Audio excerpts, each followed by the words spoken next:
Bonjour et bienvenue à tous. Si le renseignement n'était pas à la hauteur, ils auraient pris Djibo en un temps record. Mais ils ne savaient pas que quand ils se dirigeaient vers Djibo, déjà les soldats les attendaient de pied ferme. La surveillance les a laissés vaquer librement à leurs occupations.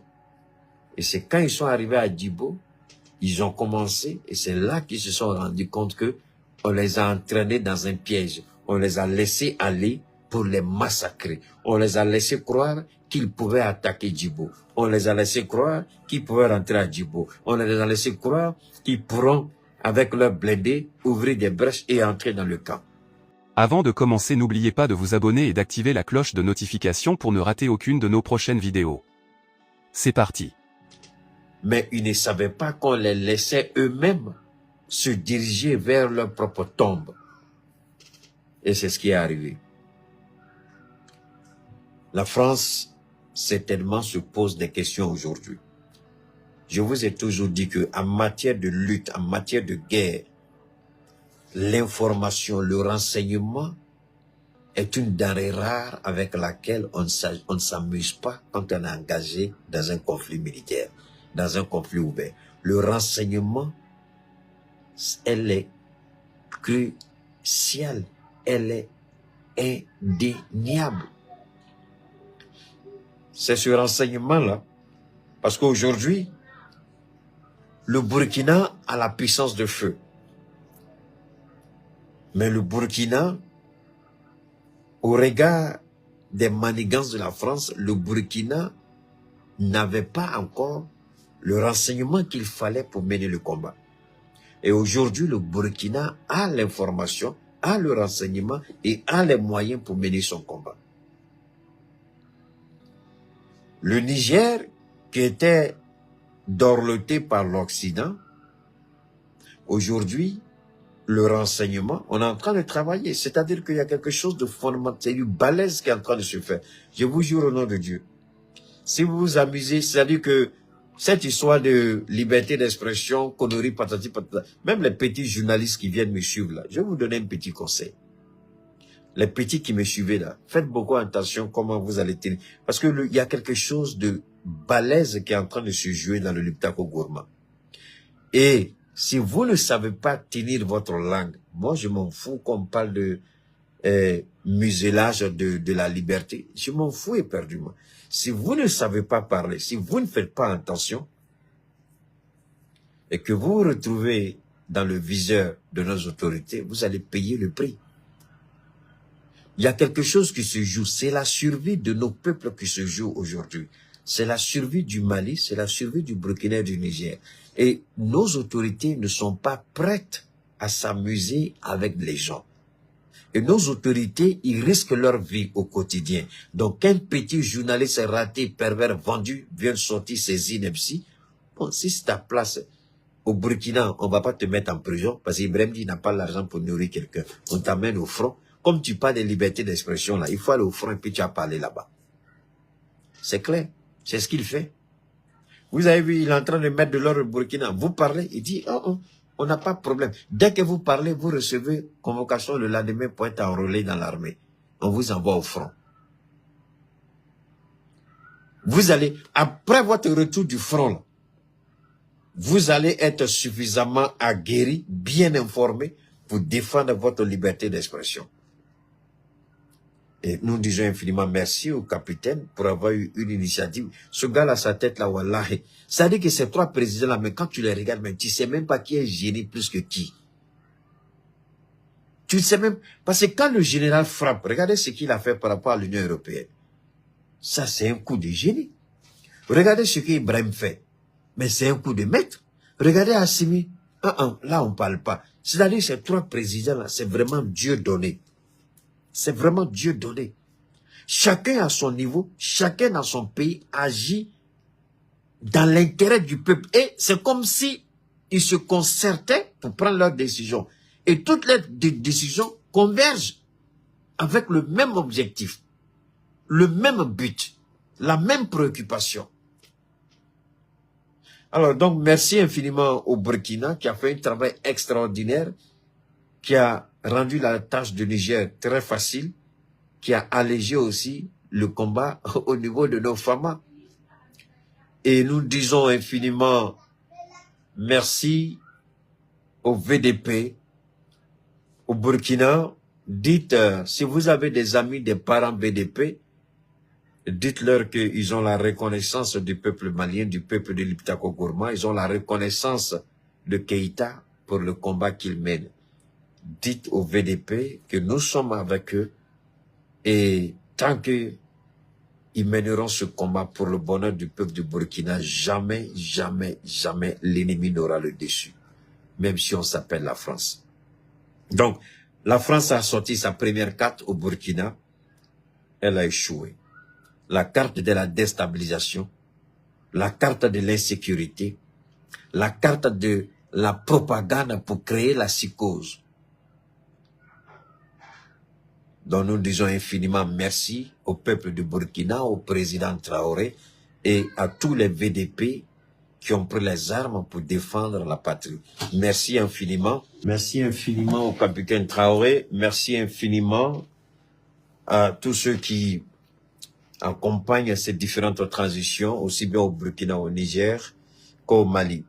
Maintenant, on va rentrer dans le grand témoignage. Mais le grand témoignage, on va rentrer dans le grand témoignage. Le grand témoignage, on va rentrer dans le grand témoignage. On va écouter, on va rentrer dans le grand témoignage. On va rentrer dans le grand témoignage. Et ce témoignage-là, c'est un soldat malien qui a vécu la scène. Un soldat malien qui était à Kidal, sous le feu nourri des rebelles du MNLA et des soldats français. La France a participé au combat. Attention, la dernière fois, le témoignage que nous avons écouté, l'officier dit la France voulait les empêcher d'entrer en Néfis et la France voulait s'interposer entre eux et les rebelles. Mais ici, dans ce témoignage, les hélicos de l'armée française sont intervenus pour bombarder des positions des Maliens. Les avions Rafale de l'armée française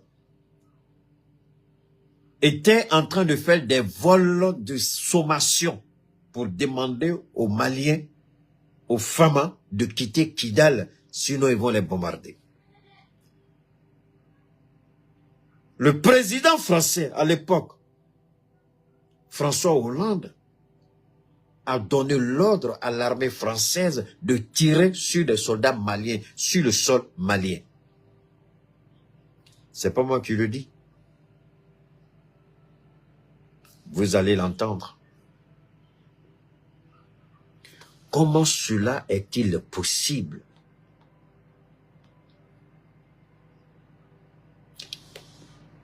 Je dis par moment que le président Boubacar Keïta, c'est vrai que son entourage était un entourage vraiment pollué, mais j'ai eu du mal à comprendre que son premier ministre, qui se soit déplacé, d'ailleurs c'est un fils du Mali, il avait tous les droits d'aller à Kidal, à Moussa Mara. On peut ne pas être d'accord politiquement avec Moussa Mara, mais on ne peut pas dire pourquoi un premier ministre ne peut pas se rendre dans une région du Mali, pour quelle raison. Moussa Mara, il avait tous les droits en tant que premier ministre. Il a tous les droits, il avait tous les droits. Et cette affaire n'est allée nulle part.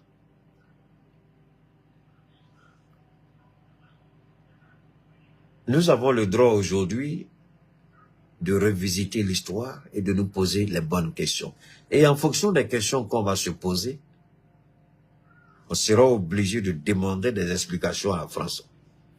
Et si la France refuse de nous donner ces explications, nous avons le devoir sacré de dire, tant que la France ne répondra pas des crimes qu'elle a commis ici, chez nous, Je ne parle pas des crimes de la colonisation.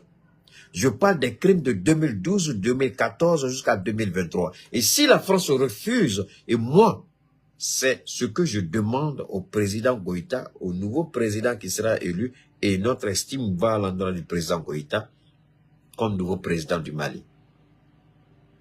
Mais nous le disons, il est important que la France, pour que le Mali renégocie quelques accords que ce soit avec la France, il faut que la responsabilité de la France... Paul Kagame, même si vous n'aimez pas ce monsieur, reconnaissez qu'il a amené la France à se mettre en genoux devant le Rwanda. Paul Kagame a amené la France à reconnaître son tort. Il voulait faire la grande gueule, Hollande voulait faire la grande gueule, Sarkozy voulait faire la grande gueule, Macron voulait... Mais à la fin, qui a gagné? C'est Kagame qui a gagné, c'est le Rwanda qui a gagné. On a obligé la France à reconnaître son tort au Rwanda.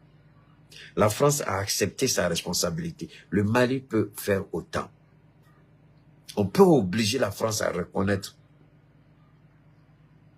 Maintenant, lui demander comment elle compte réparer ce qu'elle a fait. Ce sera trop facile de permettre à la France de revenir dans le Liptako Gourma. Et d'ailleurs, à cet effet, j'ai une communication que je voudrais porter à l'endroit des 3 présidents de Liptako Gourma. Mais d'ici là, on va prendre un petit repos. On va écouter notre promoteur, notre naturothérapeute Souleymane Sanogo. Et puis ensuite, on vient sur le grand témoignage, le grand déballage de ce soldat. Et donner notre point de vue, c'est ce que doit être notre attitude vis-à-vis de la France.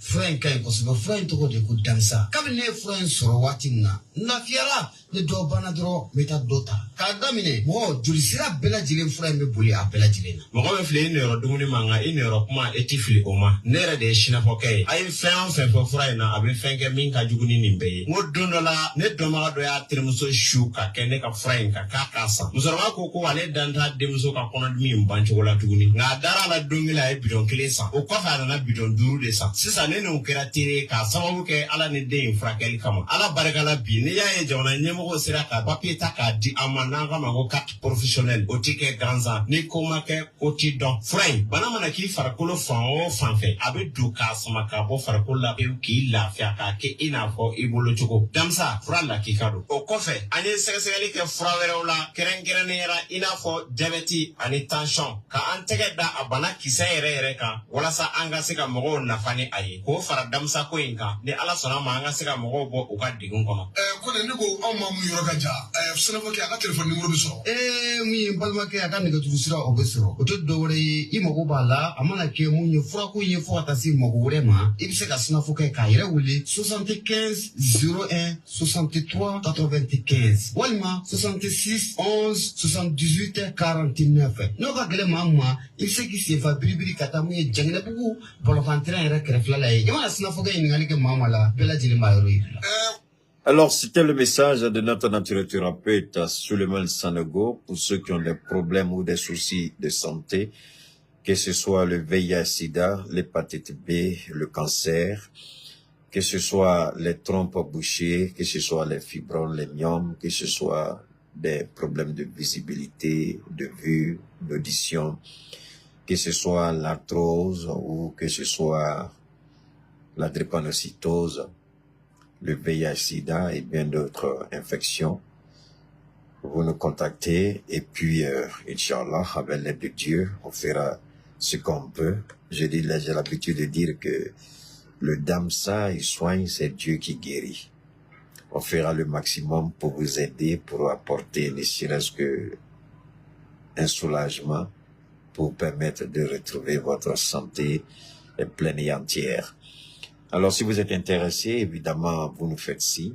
Pour ceux qui sont malades, les maladies chroniques, constipation chronique, vous avez l'hémorroïde, vous avez des douleurs, vous avez des migraines, vous avez le sang qui est sale, vous voulez régénérer vos cellules, vous voulez réactiver votre système immunitaire de défense, vous avez des problèmes au niveau des reins, insuffisance rénale ou infection rénale, aussi bien cardiaque que pulmonaire, vous nous contactez. Moi, c'est Keita Chekoumar, indicatif 223 72 77 47 88, indicatif 223 72 77 47 88. Vous nous contactez et puis on va vous répondre. Dans la même veine, pour tous les opérateurs économiques qui sont intéressés, qui voudraient utiliser notre page, qui voudraient intervenir à notre niveau, notre page est ouverte à tous ceux qui voudraient faire de la promotion pour vous soutenir, pour vous encourager, pour vous aider. Alors, maintenant, on va attaquer de plein fouet notre sujet. N'oubliez pas, le mouvement Ambicor vous demande d'aller retirer vos cartes biométriques. Le mouvement Ambicor de Fatmata Batulignang, elle vous demande d'aller retirer vos cartes biométriques parce que c'est la clé du sésame pour pouvoir participer aux élections à venir. Merci. Alors maintenant, on va revenir sur ce qui s'est passé. Mais, on va revenir. Qu'est-ce qui s'est passé à Kidal? Que s'est-il réellement passé en 2014? On va écouter. Et puis on va aller. Nous les sollicitons depuis très longtemps pour qu'il nous raconte ce qu'il a vécu ce 21 mai 2014 dans la ville de Kidal. Après plusieurs semaines de négociations, le colonel-major Mamadou Massaoulé Samake a enfin décidé de nous parler. En plein combat, ce jour, il reçoit un appel lui intimant de cesser avec les hostilités. Un appel qui a changé le cours de l'histoire. De qui était cet appel? Pourquoi était l'appel? Élément de réponse dans ce témoignage exclusif de celui qui a vécu cette histoire. Il s'agit bien sûr du Mamadou Massaoulé Samake. Suivant. Comment ça va? Oui, tout va bien. Bon, je vous appelle mon colonel. J'ai un message à transmettre à votre chef sur place, Oui. le général Echo. Oui. Moi, je n'ai pas son numéro de portable. C'est mon chef à Bamako, Oui. le général Comonfort, Oui. qui me demande de lui transmettre le message suivant. Mhm. Il souhaite qu'il y ait une trêve entre vous et les combattants du MNLA J'ai pas pour compris. permettre aux civils, Mhm. mon général à Bamako, le général commande, Oui. le général Oui. commande Serval, Oui. demande à votre général, au général Zako, Oui. Sembia Le général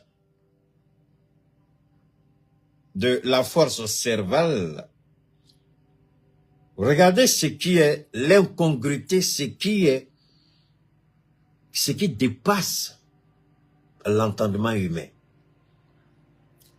Une telle décision en pleine opération militaire sous les feux nourris de l'ennemi, sans qu'aucune trêve ne soit décidée par l'état-major des forces armées du Mali, en collaboration soit avec les Nations Unies, soit avec les militaires français de Serval. Aucune trêve n'avait été décidée. Donc, en dehors de toute procédure officielle, légale, constitutionnelle ou militaire, en l'absence de toute procédure impliquant la hiérarchie militaire au Mali, un petit véreux militaire français à la gueule puante, parce que ces gens-là, ils sont tellement sales, leur gueule, ça. Moi, je ne dis pas, attendez, vous avez des parents là-bas, non? Appelez pour leur demander comment bouche de blanc ça. Moi-même, je me pose question, comment nos sœurs là-même arrivent à vivre avec eux? Où l'argent fait disparaître odeur de bouche? Ils ont la bouche qui sent mauvais. Pas eux tous, mais beaucoup parmi eux. Donc, ils appellent, et puis ils exigent. Vous avez entendu.